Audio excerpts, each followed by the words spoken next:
Hello मेरे प्यारे साथियों, कैसे आप लोग। उम्मीद करते हैं कि आप लोग अच्छे होंगे, स्वस्थ होंगे और आपका मोस्ट बड़ा वाला वेलकम है आपकी अपनी फैमिली सक्सेस दृष्टि पे। तो एक फैमिली ही है, नॉट इट्स चैनल, ये फैमिली है। आपको कुछ भी डाउट हो स्टडी से रिलेटेड, आप बस कमेंट्स कर दीजिए, आपको तुरंत गाइडेंस मिल जाएगी। फिर आप टेलीग्राम ज्वाइन कर सकते हो, इंस्टा ज्वाइन कर सकते हो, आपको तुरंत गाइडेंस स्टडी के मिल जाएगी। तो ये एक फैमिली होती है कि कोई भी प्रॉब्लम होती है तो आप एक फैमिली के आके बताते हो। तो वैसे ही सेम आपको कोई भी दिक्कत हो स्टडी में, आप यहाँ पे आके अपनी प्रॉब्लम को रख सकते हो और आपकी प्रॉब्लम के रिप्लाई तुरंत मिलेंगे। तो आइए हम आज देखते हैं केमिस्ट्री का। इसके पहले हमने फिजिक्स के 40 मोस्ट इंपॉर्टेंट देखे क्वेश्चंस देखे। तो अगर यदि आप चैनल पे नए हैं तो प्लीज जाके उन सेशंस को फिर और आपकी क्लासेस चल रही हैं रेगुलर, जो चैप्टर वाइज सबको विजिट करिए, अच्छे से पढ़िए ताकि आपका जो बोर्ड एग्जाम हो ना, इसके आने से पहले इस लेवल की तैयारी हो जाए ना कि आपको बोर्ड एग्जाम में कोई टेंशन ना हो। एक दिन पहले आपको ये नहीं कि आज ही पढ़ के जाना है भाई अब क्या होगा, बस इस लेवल की तैयारी करो ना कि बोर्ड एग्जाम्स की जिस दिन आपका जिस सब्जेक्ट का एग्जाम हो रात को आप एकदम आराम से सो सको और दिन में जाके आराम से एकदम फोड़ किया। क्योंकि हमारा ब्रेन, अगर आप उस टाइम क्या करते हो कि हम पूरे पढ़ते हैं भाई, जब तक एग्जाम ना जाए, जब तक आपके 2 ना बच जाए, आप इंटर ना कर जाओ वहां पे, तब तक आप ऐसे खोल के बुक पढ़ते रहोगे। आप अपने ब्रेन को इतना प्रेशराइज कर देते ना, फिर कहते हो कि पढ़ के गया भूल गया। तो भाई उस समय आपका जब क्वेश्चंस पेपर मिलेगा, ब्रेन थक गया होगा तो कैसे काम करेगा। तो इसलिए वो सिचुएशंस ना आए, अभी से आप पढ़ना स्टार्ट कर दें। तो आज हम देखेंगे केमिस्ट्री के मोस्ट इंपॉर्टेंट टॉपिक। और केमिस्ट्री तो मोस्ट ऑफ स्टूडेंट्स की फोबिया बनी हुई है, एकदम इरिटेटिंग सब्जेक्ट लगती है। अभी ऐसे फिजिकल चलता है तो न्यूमेरिकल्स की प्रॉब्लम आती है कि इसमें तो न्यूमेरिकल्स है, केमिस्ट्री में भी न्यूमेरिकल्स, ऐसा सोच की बड़ी दिक्कत होती है। मैथ्स वाले स्टूडेंट्स थोड़ा कर लेते हैं क्योंकि, और मैथ्स वालों को भी दिक्कत होती है भाई, मैथ्स में फार्मूला देखा तुरंत क्वेश्चंस आराम से सॉल्व हो सकते हैं। लेकिन फिजिकल केमिस्ट्री में जब तक आपका कॉन्सेप्ट क्लियर नहीं होता, फार्मूला भले ही याद रहे फिर भी आपका सवाल नहीं लगता है, इसलिए थोड़ी दिक्कत होती है। उसके बाद इनऑर्गेनिक में आते हैं तो इनऑर्गेनिक तो ठीक ठाक चली जाती है, फिर जैसे ऑर्गेनिक है फिर दिक्कत शुरू। इतने रिएक्शंस है, रिएक्शंस कैसे तैयार होगा, एकदम आप हाइपर हो जाते हो। तो आपको ऐसा नहीं होना है कि हमें ऑर्गेनिक केमिस्ट्री बिल्कुल भी नहीं करनी है। आपको हम इतने मतलब क्लियर और शॉर्ट, अगर आप केमिस्ट्री से आपकी बिल्कुल भी नहीं बनती है तो ऐसे टॉपिक बताएंगे कि अगर उन टॉपिक को तैयार कर ले तो ना आपके ऑर्गेनिक बिल्कुल भी डर खत्म हो जाएगा। और हमें लगता है कि केमिस्ट्री के जो आपके बोर्ड एग्जाम्स के पेपर आ रहे हैं वो तो बहुत ईजी आते हैं, क्योंकि ऑर्गेनिक में आपको और करके मिल जाता है। जरूरी नहीं है कि आपको ये रिएक्शंस नहीं आ रही फिर आप दूसरी रिएक्शंस भी कर लेते हो। और 100% की गारंटी है कि अगर इस चैनल पे पहले भी अपलोड कर दिया जा चुका है कि मतलब naming reaction 25 naming reactions important है, अगर उन रिएक्शंस को आप तैयार कर लेते हो तो आपके जो ऑर्गेनिक है एक भी नंबर कटेंगे नहीं। क्योंकि रिएक्शन में बस आपको रिएक्शंस लिखने थे, पूरे नंबर लेके जाना होता है, जैसे मैथ में होता है। और अभी भी हम बस आज हम देखते हैं मोस्ट इंपॉर्टेंट, और इसके बाद हम आपको नेमिंग रिएक्शन फिर से करवाएंगे। लेकिन अभी आपको देखना है तो चैनल में जाके विजिट कर सकते हैं। आइए आज हम देखते हैं कि कौन कौन से मोस्ट इंपॉर्टेंट टॉपिक हैं।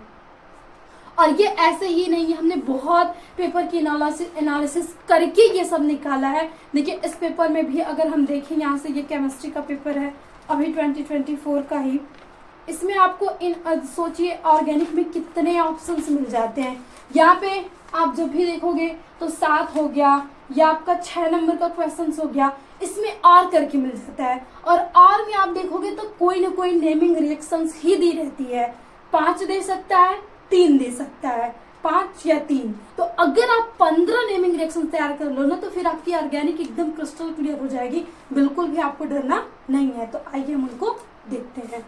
सबसे पहले हम फर्स्ट चैप्टर से ऐसे स्टार्ट करेंगे, पूरे सब्जेक्ट को देखते हैं। तो फर्स्ट चैप्टर जैसा कि आपको सॉल्यूशंस है, तो सॉल्यूशंस में मोलरता तथा मोललता, इसमें से दोनों पे या तो डेफिनेशंस पूछ लिया जाए या तो क्वेश्चंस आ जाए, हर बार अनिवार्य है। क्वेश्चंस भी बहुत वेरी शॉर्ट आ जाता है, अगर आप फार्मूला इसका तैयार करते हैं तो बहुत इजीली लग जाता है।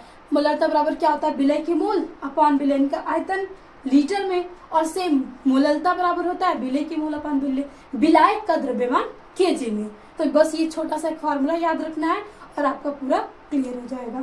फिर उसके बाद जो दूसरा टॉपिक मोस्ट इंपॉर्टेंट आपका आता है हेनरी तथा राल्ड्स का नियम। अब देखिए प्रत्येक ईयर आपके पूरे फिजिकल्स में 4 रूल्स हैं और 4 रूल्स में से 2 रूल्स या 1 रूल्स तो हमेशा आते हैं भाई। तो उसमें आपका हेनरी तथा राल्ड्स का नियम, हेनरी थोड़ा सा अगर कम रखे, हेनरी के अनुप्रयोग पूछा जाता है और राल्ड्स का लॉ पूछा जाता है। तो ये भी यानी दोनों इंपॉर्टेंट है। किसी न किसी सेट में भाई 7 सेट बनते, तो किसी में हेनरी लॉ दे देता है, तो किसी में राल्ड्स लॉ दे देता है, तो किसी में कुलराउस का लॉ देता है। इसलिए आपको 4 ही रूल्स है, बहुत छोटे तैयार करना ही होगा। फिर उसके बाद आ जाओ आप कॉलिगेटिव प्रॉपर्टी। कॉलिगेटिव प्रॉपर्टी देखो, अगर आप अच्छे से पढ़े हो फिर भी ठीक है, लेकिन आपको इतना तो जरूर पता होना चाहिए कि आखिर कॉलिगेटिव प्रॉपर्टी की होती कौन सी है, क्योंकि इससे आपका एमसीक्यू सॉल्व हो जाता है। उसमें अक्सर करके कई बार पूछा जाता है कि निम्न में से कॉलिगेटिव प्रॉपर्टी कौन है, या तो ऐसा देगा कि इसमें से कौन जो है कॉलिगेटिव प्रॉपर्टी नहीं है।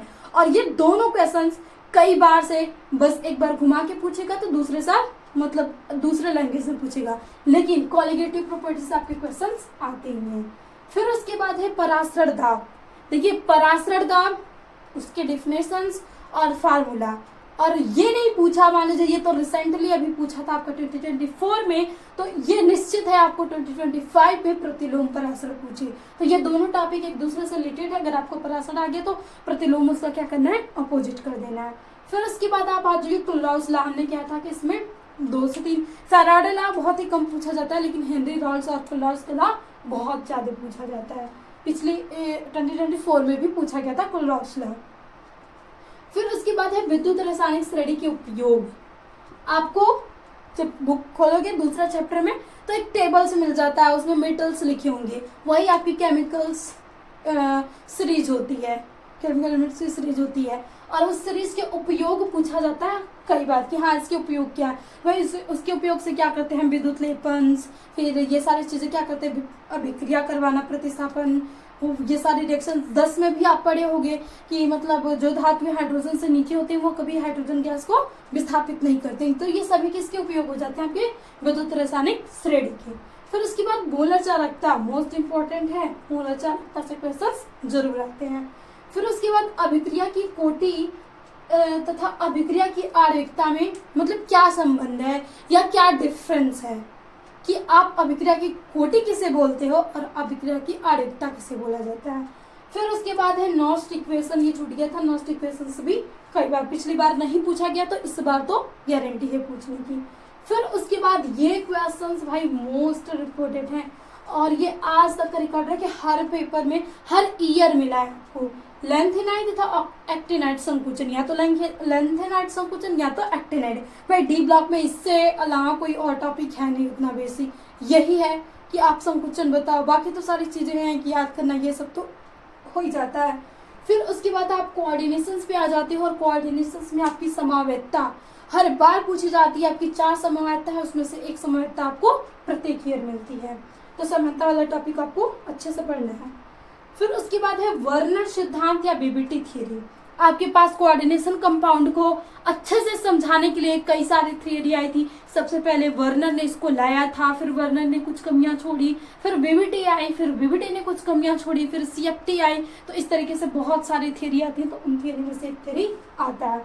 फिर उसके बाद आईपीएससी नामकरण, भाई ये तो आपके 2 आईपीएससी नामकरण फिक्स है यहाँ से आना। फिर उसके बाद है लिगेंड के प्रकार। अब देखिए लिगेंड के प्रकार से कैसे, एमसीक्यू क्वेश्चंस, उसमें दे दिया कि ये किस प्रकार के हैं, बाइडेंटेड, मोनोडेंटेड, ट्राइडेंटेड, किस प्रकार के ये लिगेंड्स है, तो आपको लिगेंड्स के टाइप पढ़ लेना है। फिर ये क्वेश्चन आता है कि जो डी ब्लॉक के तत्व होते हैं वो जटिल यौगिक फॉर्म क्यों करते हैं। देखिए अगर ऐसे सॉल्ट किया जा रहा था ना, तो आप कोऑर्डिनेशंस रखा गया तो डी ब्लॉक रखा गया। इसमें से दोनों को आप अलग, ये नहीं कि एक चैप्टर हटा दो और एक रखने दो। अगर ऐसा करता है ना तो बहुत बड़ा ब्लेंडर होगा ये, क्योंकि बिना डी ब्लॉक पढ़े हम उपसंयोजन पढ़ ही नहीं सकते। तो वही है, डी ब्लॉक की प्रॉपर्टी होती है तत्व की, एक तो वो परिवर्तनशील संयोजकता दर्शाता है और उसके पास अनपेयर्ड इलेक्ट्रॉन होते हैं, जिसके कारण वो जटिल यौगिक क्या करता है, फॉर्मेशन करता है। फिर उसके बाद इतने हो गए आपके दो, फिजिकल तथा इनऑर्गेनिक। यहाँ से आप फिजिकल तथा इनऑर्गेनिक, ये 50% के या इससे कम ही बेटर सकते हैं, यानी आपका फिजिकल एंड इनऑर्गेनिक। अब आपकी शुरू होती है ऑर्गेनिक, और ऑर्गेनिक में 5 चैप्टर हैं भाई। ये दोनों मिला के आपके 5 चैप्टर थे और इसमें 5 चैप्टर है। ये 5 चैप्टर है, यानी आपको पूरे मतलब केमिस्ट्री में केवल 10 चैप्टर ही पढ़ने हैं। तो पहला आप फर्स्ट चैप्टर में आ जाओगे तो SN1 तथा SN2 रिएक्शंस होती है, और उसमें कभी कभी आपको फॉर्मेशन भी पूछा जाता है, लेकिन फॉर्मेशन अब बहुत कम पूछा जा रहा है, बस रिएक्शंस ही पूछी जाती है। अब ज्यादा फोकस अब नेमिंग रिएक्शंस पे किया जा रहा है। किसी का फॉर्मेशन भी पूछता है तो उसके नीचे आपको और करके नेमिंग रिएक्शंस देगी। तो भाई अगर आपकी नहीं बनती है तो माथा पच्ची क्यों करना, उसमें आप जो बनता है उससे अच्छे से तैयार करो। और नहीं तो आप फील लेके पढ़ना चाहते हो, फिर आपको हर क्लासेस मिलती हैं। अभी हमने फर्स्ट चैप्टर कर लिया, उसकी प्लेलिस्ट बनी हुई, जाके देख सकते हैं। फिर उस केमिस्ट्री में, फिर उसके बाद हम सेकंड चैप्टर स्टार्ट किए हैं, और इसके पहले भी आपको halo alkane, alcohol, phenol, coordinations, D block सारे मतलब वीडियो अपलोड है, आप देख सकते हो आराम से। फिर उसके बाद ओड्स फिटिंग रिएक्शंस देख लो भाई, अब नेमिंग रिएक्शंस का पिटारा खुल चुका है और यही आते हैं। फिर ओड्स फिटिंग अभिक्रिया क्या है, तो ओड्स फिटिंग अभिक्रिया में 3 रिएक्शंस आती है, एक ओड्स अभिक्रिया, दूसरी फिटिंग अभिक्रिया और दूसरी ओड्स फिटिंग अभिक्रिया। नाम से पता चल रहा है कि ओड्स रिएक्शंस होगी, वो हम किस में करवाते हैं, ओपन चैन वाले में। फिटिंग किस में करवा लेते हैं, बंद चैन वाले में। दोनों को मिला दिया तो यानी एक हम कंपाउंड लेंगे आपका ओपन और दूसरा एरोमेटिक, और दोनों को रिएक्शंस करवा देंगे तो ओड्स फिटिंग हो जाएगा। बहुत इजी रिएक्शन है। फिर उसके बाद आपका आता है DDT, कार्बन टेट्राक्लोराइड और क्लोरोफॉर्म के उपयोग। इसमें से 100% गारंटी है कि तीनों में से 2 तो जरूर पूछे जाते हैं भाई। ये 3 नंबर में पूछता है तो इसमें से 2 करेगा। DDT के उपयोग बताओ और क्लोरोफॉर्म के उपयोग बताओ। बहुत ईजी है कि DDT आपका कीटनाशक, कीटाणुनाशक है। CCl4 क्या है कि मतलब अग्निशामक यंत्रों में। फिर जो अगर हम इसे ले ली तो निश्चेतन के रूप में कि भाई अगर आपको किसी को किडनैप करना है, बताओ फ्यूचर अगर केमिस्ट्री नहीं पढ़ना रहते और मान लीजिए आप कहीं ऐसा फील्ड में चले गए या आपको ऐसे नीड पड़ गई कि हाँ ऐसे कुछ करना है, हमें किडनैप करके लेके जाना है, तो अगर आप केमिस्ट्री पढ़े रहोगे तुरंत भाई क्लोरोफॉर्म लेके आओ ना, उससे ईजी हो जाएगा। नहीं तो उससे बहुत लंबी प्रोसेस करनी पड़ती है। तो इसलिए कहा जाता है ना कि आप अगर 12th तक पढ़ लेते हो तो बहुत सारी चीज़ें सॉर्ट आउट हो जाती हैं आपके लिए। मतलब कई सारे काम आसान हो जाते हैं केमिस्ट्री फिजिक्स के, अगर हम रूल्स अप्लाई कर ले तो। फिर उसके बाद आता है फ्रीडल क्रॉफ्ट नेमिंग रिएक्शंस है। फ्रीडल क्रॉफ्ट एल्काइलेशन तथा एसाइलेशन है, और दोनों रिएक्शंस बिल्कुल भी इजी है। बस आपको ये हर एक चैप्टर में आ जाती है भाई। आप हेलो एल्केन ले लो, हेलो एरिन ले लो, अल्कोहल फिनॉल ले लो, सभी में आ जाती है। एक में आपको CHCl3 से रिएक्शन करवाते हैं, एक में COCl3 से रिएक्शन करवाना होता है। तो जो फ्रीडल एल्काइलेशन होता है यानी उसमें एल्किल ग्रुप होना चाहिए, तो हम उसमें CH3Cl से करवा लेते हैं, और जो दूसरा होता है CH3COCl से करवा देते हैं एल्काइलेशन। तो हमने रिएक्शंस करवाया उसे आप देख सकते हैं, नहीं तो इसके बाद हम रिएक्शंस ही करने वाले हैं। फिर उसके बाद आ जाइए फिनॉल तथा अल्कोहल के भौतिक गुण। देखिए फिनॉल अल्कोहल के बनाने की विधि और भौतिक गुण पे ज्यादा फोर्स डाला जाता है कि भाई इसके अम्लता का गुण क्या होता है, या इसमें क्वथनांक में क्या मतलब डिफरेंस है, क्वथनांक अधिक कम क्यों होता है। तो ये सारी चीजें आपको भौतिक गुण इसी का पूछता है अक्सर करके। फिर उसके बाद आ जाओ आप अल्कोहल बनाने की विधि। कोई ना कोई एक विधि पूछे, इतनी सारी हमने विधि पढ़ी थी उसमें से एक विधि पूछ देता है। तो अगर सिंपल लिखता है अल्कोहल बनाने की विधि लिखो तो आप इजी लिखो, चाहे डिफिकल्ट लिखो, सेम नंबर मिलने वाला है। तो उससे अच्छा कि आप इजी लिख के चले आओ। अगर नेम से पूछ देता है तो हाँ भाई, अगर पूछ दिया हाइड्रोबोरानन द्वारा करवा तो आपको वो रिएक्शंस देनी होती है। फिर उसके बाद है विलियमसन संश्लेषण, मोस्ट इम्पॉर्टेंट। ये विलियमसन संश्लेषण है, बहुत ईजी है। इसमें आप क्या बनाते हो, ईथर का फॉर्मेशन करते हो, ROR आपको फॉर्म करना होता है। सोडियम एथॉक्साइड की रिएक्शन हम हेलो एल्केन से करवा देते हैं, हमें ROR क्या होता है, फॉर्म मिल जाता है। फिर उसके बाद है क्रॉस एल्डोल संघनन। ये आता है आपका एल्डिहाइड वाले चैप्टर में, एल्डिहाइड और कीटोन में। एक आता है एल्डोल संघनन और दूसरा आता है क्रॉस एल्डोल। तो क्रॉस एल्डोल में क्या करना होता है आपको, भिन्न भिन्न या तो एल्डिहाइड ले लो, जैसे कि एक 2 नंबर की कार्बन की ले लो और एक 3 नंबर की कार्बन की ले लो, या तो आप करो एक एल्डिहाइड ले लो या एक दूसरा कीटोन ले लो। तो यही मतलब क्रॉस का मतलब होता है कि दो विपरीत चीजों में रिएक्शंस करवानी होती है। फिर उसके बाद है कैनेजारो रिएक्शंस। जो आपकी क्रॉस एल्डोल है इसमें कंडीशन होती है कि अल्फा हाइड्रोजन प्रेजेंट होनी चाहिए, और जो कैनेजारो होती है इसमें अल्फा हाइड्रोजन अब्सेंट होनी चाहिए। दोनों रिएक्शंस एक दूसरे के अपोजिट हैं। ये रिएक्शन कम से कम एक हाइड्रोजन उपस्थित हो और इसमें एक भी नहीं होने चाहिए अल्फा हाइड्रोजन। फिर उसके बाद इटार्ड रिएक्शंस, ये भी आपकी मोस्ट इंपॉर्टेंट रिएक्शन है, कीटोन्स फॉर्म करने में कर सकते हैं। फिर उसके बाद है ग्रेबियल थैलेमाइड, एमीन वाले चैप्टर में हम रिएक्शंस करते हैं। फिर टॉलन परीक्षण, मॉलिस परीक्षण। अगर आप देखो पिछली बार हमने भी करवाया था कि मोस्ट इंपॉर्टेंट परीक्षण, तो आपके पास 4 या 5 है अगर हम पूरे अच्छे से देख ले तो परीक्षण, और उसमें से 2-1 परीक्षण आना निश्चित रहता है, और इन परीक्षण को हम देखेंगे और बिल्कुल भी इजी है। तो इन परीक्षण को भी आपको एकदम क्लियर करके जाना है। फिर उसके बाद फर्नियम रिएक्शन आ जाती है रोजेनमुंड अपचयन, और फिर उसके बाद आ जाती है गाटरमान-कोच रिएक्शंस। फिर उसके बाद एक रिएक्शंस आती है, पूछा जाता है एरोमेटिक यौगिक का नाइट्रीकरण, सल्फोनीकरण तथा क्लोरीनीकरण, और इससे इजी रिएक्शन तो कुछ भी नहीं हो सकती। आपको हेलो एल्किन का दे सकता है, फिनॉल का दे सकता है, एल्डिहाइड का दे सकता है। देखिए जो फिनॉल का देगा और जो आपकी क्लोरोबेन हेलो एल्किन का देगा ये बिल्कुल भी सेम होती हैं। इसमें 2 कंपाउंड बनते हैं, एक मुख्य तथा दूसरा अल्प। आपको जो आर्थो वाला होगा वो अल्प होगा, जो पैरा वाला होगा वो मुख्य होगा। तो ये किसके लिए है, हेलो एल्किन और फिनॉल के लिए। कुछ भी नहीं करना था, एक हम क्लोरोबेंजीन लेते हैं, उसकी रिएक्शन अगर क्लोरीन से करवा दिए तो क्लोरीनीकरण हो गया। अगर उसकी रिएक्शन हम HNO3 और H2SO4 से करवा दें तो नाइट्रीकरण हो गया। अगर वहीं पे हम सल्फोनेशन यानी H2SO4 को डाल के केवल हिट कर दिए तो सल्फोनेशन हो गया। और यही सेम रिएक्शन आपका यहाँ पे होता है फिनॉल वाले चैप्टर में। लेकिन एल्डिहाइड में थोड़ा सा ये चेंज हो जाता है कि एल्डिहाइड में आपको ना तो आर्थो ना तो पैरा, इसमें वनली आपको मेटा कंपाउंड मिलता है और वो मेटा ही फॉर्म करता है। अब देखिए इतने तो आपके चैप्टर हो गए 4 चैप्टर से, एक चैप्टर के बचे हैं और उसमें से जो क्वेश्चंस आते हैं इसके बाद हम देख लेते हैं क्योंकि जगह नहीं बची थी। तो प्लीज आप इसका स्क्रीनशॉट लें और आपका जो लास्ट चैप्टर है आपका जैव अणु, और जैव अणु आपका 8 नंबर का वेटेज रखता है भाई, उसमें से कई प्रकार के क्वेश्चन। अब देखिए हम देखते हैं कि जैव मॉलिक्यूल्स जो चैप्टर उससे क्या क्या पूछते हैं। भाई जैव मॉलिक्यूल्स अगर बायोलॉजी वाले स्टूडेंट हैं तो वो 11th में भी पढ़ते हैं, और आप उनको केमिस्ट्री में 12th में भी पढ़ना है, तो उनका तो बहुत अच्छे से क्लियर हो जाता है मैथ्स वालों की अपेक्षा। लेकिन भाई सबको यहाँ से अच्छे से पढ़ा जाएगा, टेंशन बिल्कुल भी ना लें। यहाँ से एकदम स्पेसिफिक क्वेश्चन पूछे जाते हैं। पहला तो आपका होता है लॉन्ग क्वेश्चन में आएगा कार्बोहाइड्रेट का वर्गीकरण। कार्बोहाइड्रेट क्या है ये क्वेश्चंस, एंड इसी में आपको पूछ देगा ना ग्लूकोज तथा फ्रक्टोज में अंतर। फ्रक्टोज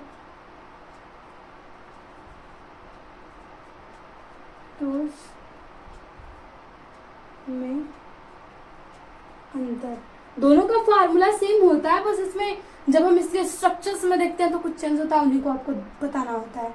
और इसमें जो दूसरा क्वेश्चन पूछा जाता है इस चैप्टर से आपका कि प्रोटीन का विकृतीकरण, प्रोटीन का विकृतीकरण। पिछली बार भी हमने इसे सजेस्ट किया था और इनको एकदम करवाया भी था, और बच्चों के एग्जाम में सेम क्वेश्चंस मिले और उनको बहुत हिटनेस हुई और बहुत ही अच्छे नंबर बोला है केमिस्ट्री में भी जो उनका वीक था। तो इसलिए आप भी अगर तैयारी करते हो तो आपको बिल्कुल भी टेंशन नहीं लेनी कि हाँ मेरे नहीं आएंगे। फिर उसके बाद इसे जो तीसरा क्वेश्चन पूछा जाता है यहाँ से आप इसी में आ जाता है विटामिन। इसमें भी पूछा जाएगा विटामिन क्या है एंड विटामिन के प्रकार। विटामिन के प्रकार लॉन्ग क्वेश्चन में पूछा तो इस तरीके से पूछ देगा, नहीं तो शॉर्ट्स में पूछ देगा कि आपको जो विटामिन के टाइप हैं, जल में घुलनशील कौन होते हैं, वर्षा में घुलनशील कौन होते हैं, क्या तो ऐसे पूछ दे एमसीक्यू में कि आपके विटामिन ए का रासायनिक नाम क्या होता है, विटामिन B1 का रासायनिक नाम क्या होता है। तो इस तरीके के क्वेश्चन आते हैं यहाँ से विटामिन वाले में। और फिर एक जो आपका 4 क्वेश्चन यहाँ आते आता है जो कि बायोलॉजी से रिलेटेड है, DNA तथा RNA में अंतर। ये 4 क्वेश्चंस हैं जो कि आपके जैव मॉलिक्यूल से उठाए जाते हैं। अगर इन 4 क्वेश्चंस को आप तैयार कर लिए तो भाई जैव मॉलिक्यूल्स जो 8 नंबर आते हैं उन्हें आप लेके जाओगे, 100% की गारंटी है। क्योंकि बहुत ईयर्स 2020 से लेके 2024 तक हमने इसको पूरा एनालिसिस किया और ऐसे ही क्वेश्चंस यहाँ से मिले हैं, इन्हीं टॉपिक से मिले हैं। इन्हीं टॉपिक्स में से किन्हीं 2 टॉपिक से आपके क्वेश्चंस पूछे जाएंगे, या तो प्रोटीन का विकृतीकरण पूछ दे, या तो ये वाला क्वेश्चंस पूछ दे, या तो DNA तथा RNA में अंतर पूछ दे। 2 क्वेश्चंस पूछे जाएंगे, या तो प्रोटीन क्या है, विटामिन के टाइप। तो विटामिन के टाइप भी हम आगे देख लेंगे। और उससे पहले अगर आपको अभी पढ़ना है तो आप चैनल्स पे विजिट कर लोगे, आपको ये मिल जाएगा। जैव मॉलिक्यूल का एकदम बिल्कुल 1 शॉट है, अगर आप उसको देख लेते तो जैव मॉलिक्यूल ऑल क्लियर हो जाएगा। तो ये थे पूरे आपके केमिस्ट्री के most important topic. 40 most important topic लगभग थे। अगर आप इन्हें तैयार कर लेते तो भाई 50+ लाने से आपको कोई भी नहीं रोक सकता। और अच्छे से तैयारी कर लिए तो आप 50 क्या 60+, 65+ आराम से ला सकते हो। तो यही पे करते हैं सेशंस का एंड। अगर आपको हेल्पफुल लगा हो सेशन तो प्लीज़ लाइक शेयर सब्सक्राइब कर दीजिएगा और अपनी इस फैमिली को अपना प्यार और सपोर्ट बनाए रखें। जितना हो सके उतना नीडी स्टूडेंट्स को शेयर करें, ताकि जिनको मतलब अफोर्ड नहीं कर पा रहे हैं कोचिंग्स, तो वो अच्छे से फ्री में और पढ़ के अपने जो उनका लक्ष्य हो अपने लक्ष्य को हासिल कर सकें। तो अगेन थैंक यू, मिलते हैं नेक्स्ट क्लास में। तो प्लीज़ आना मत भूलेगा नेक्स्ट क्लास में।